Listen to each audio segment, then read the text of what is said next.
हामीले चाहिँ प्राङ गर्न लागेको गाइज फर्स्ट प्राङ हो बाबा मम्मी आउँदै हुनुहुन्छ आइजौँ यहाँ राख्छु मोबाइल चाहिँ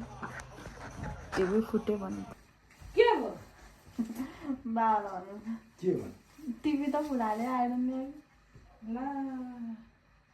मलाई के हेर्नु आइरहने हो के गर्नु फुटाले खोइ त्यहाँ म त माया दिदी हो रोटी हाल्दै नि मैले अस्तिदेखि फुटाउँछ यसले सख्त गर्नु थाल्यो भने त अब त्यो डिस्प्ले फेर्नुपर्छ चल्छ होला डिस्प्ले फेर्नुलाई त्यस्तो त कति पो लाग्छ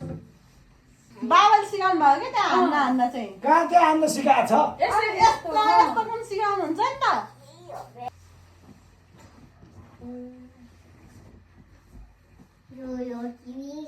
अलिकति चर्केको मात्रै होला धुलो भएको छ अलिकति चर्किएको होला तेरो आँखा त चर्किएको रहेछ एक देखाएर यहाँनिर हानेछु होइन होला यो फुटेको किनीहरूले त्यस्तो बनाएर राखेको नि